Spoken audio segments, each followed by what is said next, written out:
చెప్పండి అన్న మీరు ఎక్కడ? నా పేరు బొల్లం సునీల్ అండి. నేను NCC national Christian council youth president Telangana state అండి.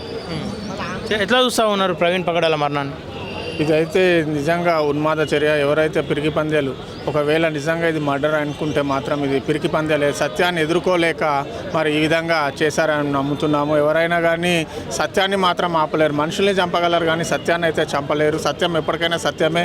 ఎందుకంటే మేము నమ్మేది ఏంటంటే సత్యాన్ని మనుషులను స్వతంత్రులుగా చేస్తుంది. ఆ స్వతంత్రులుగా అనేకులకు మరి ఆయన ఒక మంచి కనువిప్పుగా అనేకులను మరి ఒక మంచి మార్గంలో నడిపించే వ్యక్తిగా మేము భావిస్తున్నాము. అట్లాంటి వ్యక్తిని ఈ విధంగా మరి జరగడం అనేది నిజంగా అది దురదృష్టకరము.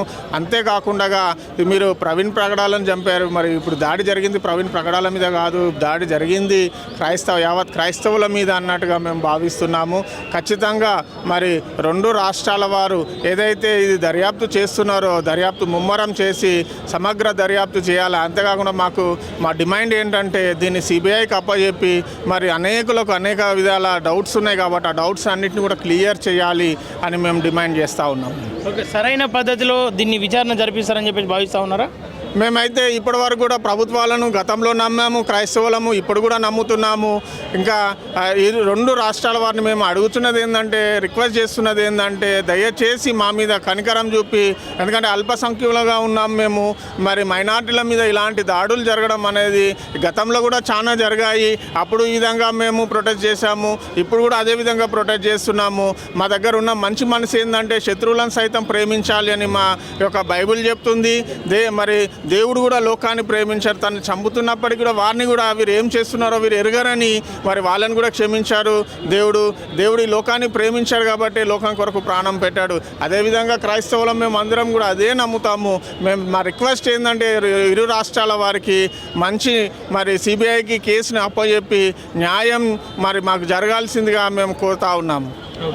నేను ఇక్కడ హైదరాబాద్లో ఉంటాను. నేను ఎట్లా చూస్తా ఉన్నారు ప్రవీణ్ పగడాల మరణాన్ని? ఇది ఖచ్చితంగా యాక్సిడెంటే, కాకపోతే శాంతి భద్రతల నిమిత్తమై దీన్ని డైవర్ట్ చేస్తున్నారు అనేది మా అంచనా ప్రకారం ఉంది. అలా ఇంకో విషయం ఏంటంటే సోషల్ మీడియాలో ఎక్కువగా ఈ కొంతమంది ప్రచారం చేయడం ద్వారానే ఇవన్నీ జరుగుతూ ఉన్నాయి. ఎస్పెషల్లీ కొంతమంది హైదరాబాద్లోనే మతోన్మాదులు ఉన్నారు. వాళ్ళు ఇష్టం వచ్చినట్టు గొర్రెలు అనడము, తిట్టడము ఇలాంటివి చేస్తూ ఉన్నారు.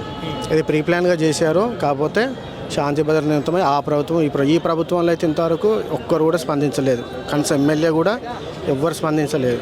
అక్కడ సైడు కేపాల్ గారు అన్న తర్వాత స్పందించారు, ఇక్కడ ఎవరు స్పందించలేదు. ఇది ఖచ్చితంగా అంటే మత పెద్దలు కూడా దీన్ని అనుమానాలు వ్యక్తం చేస్తూ ఉన్నారు. అక్కడ కొట్టినటువంటి కట్టెలు కనిపిస్తూ ఉన్నాయి, బండి క్లియర్గా ఒక బాడీ పైన ఉంది, అక్కడ యాక్సిడెంట్ జరిగినటువంటి ఆనవాళ్ళు లేవు అని చెప్పేసి మత పెద్దలు చెప్తూ ఉన్నారు. అక్కడికి స్వయంగా వెళ్ళిన వాళ్ళు చూసినటువంటి సందర్భాల్లో చెప్తూ ఉన్నారు. అలాగే 8:30 వరకు కూడా అక్కడ కేసు ఫైల్ చేయకపోవడం పైన కూడా అనుమానం వ్యక్తం చేస్తూ ఉన్నారు. మీరు యాక్సిడెంటే అంటూ ఉన్నారు, ఎట్లా చూసుకోవచ్చు ఇది యాక్సిడెంట్ అనట్లే నేను, ఇది యాక్సిడెంట్గా చిత్రీకరిస్తున్నారు అంటున్నా.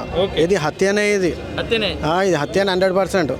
శాంతి భద్రతలు కాపాడడానికి, మత గొడవలు తప్పించడానికి ఇది ఖచ్చితంగా కేసుని డైవర్ట్ చేస్తూ ఉన్నారు. ఇది వాళ్ళకు కూడా తెలుసు. యాక్సిడెంట్లు అవన్నీ జరిగే ప్రూఫ్స్ దొరికినా కానీ ఏం చేయలేని పరిస్థితి. ఖచ్చితంగా ఇది మర్డరే అని మేము నమ్ముతున్నాం. ఎట్లా మరి ప్రభుత్వాన్ని ఏం డిమాండ్ చేస్తారు మీరు?